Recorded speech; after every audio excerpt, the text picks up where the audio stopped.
Timothy Weaver. I'm a new media artist and associate professor here at the University of Denver. We're going to be going through the Hylaea project today at the Penrose Library.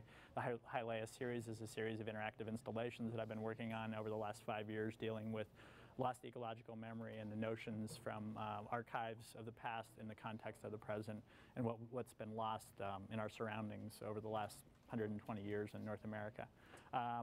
The project in Penrose Library is a video, print, and rare book installation, and in collaboration with the Penrose Library, I've borrowed from their special collections from texts that were initial impressions of some of the most incredible life forms in North America.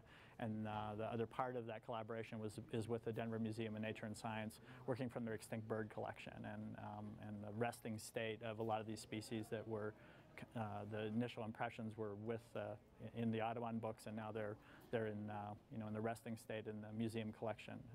So we're going to be walking through the different media nodes of the project, looking at some interactive video work and individual print nodes, and talking about these notions of lost ecological memory and how they're framed with and interlaced with the idea of endangered books and our impressions of the cascade of extinctions we're currently in the middle of in our environment today.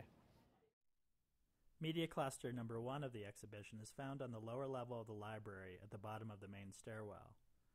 This projected video loop is a cycle of paging through an original edition of John James Audubon's Birds of America. As images of extinct species such as the ivory-billed woodpecker, the passenger pigeon, the Carolina parakeet, and the endangered whooping crane are shown, there's a hesitation in the video loop.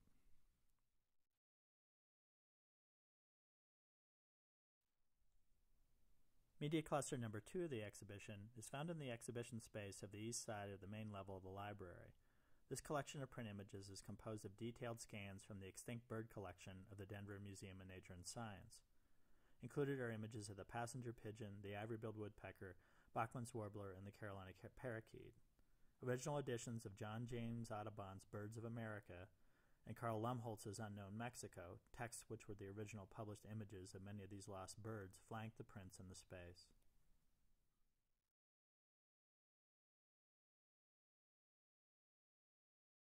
From your perspective, what was the significance of this opportunity between special collections and an artist? Well, this gave us an opportunity to collaborate on a project with you, with an artist. It was something that we had wanted to do. We wanted to see how could we use our collections and how could they be used as inspiration for creative work. So that was a wonderful opportunity, and you were wonderful to work with. So we really felt this was a highly successful exhibit. Yeah, and from my perspective, working with you guys, it was a great opportunity in that I learned a lot about special collections, and also the depth of resources that we can collaborate on. So I think it was a really great synergistic mix between us. Yes, and we want to continue to do this type of exhibit. We have the Audubon books, which were from the 1840s, and these have birds in them that he drew that are now extinct. So you were able to use those to then contrast those with another archive, which was the Denver Museum of Nature and Science, their specimen drawers archives. So you were able to show what we have lost. In terms of a special collection, these books don't often get seen by the wider public, and especially in a context, a larger context such as the extinction of these birds.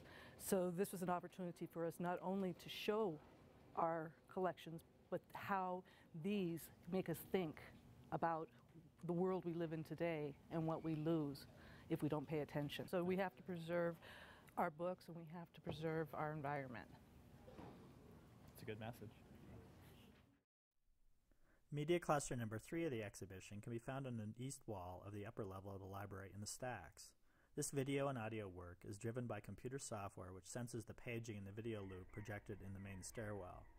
When dwells and hesitations in the paging are sensed, video details of lost species come into focus, and synced audio becomes mixed with the voices and calls of the surviving families of the extinct species represented in this exhibition.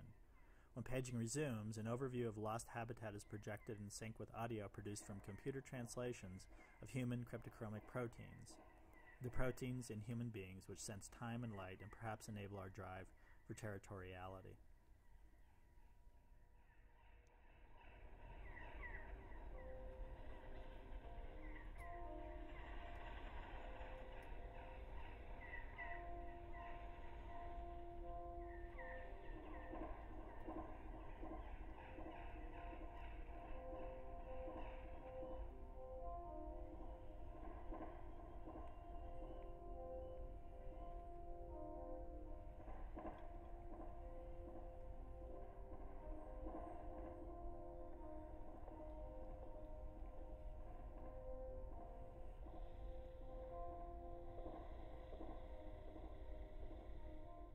Media cluster number 4 of the exhibition is found in the northwest corner of the upper level of the library. These large-scale assemblage prints are detailed images scanned from the extinct bird collection of the Denver Museum of Nature and Science. Images include high-resolution scans of the Eskimo curlew and the imperial woodpecker.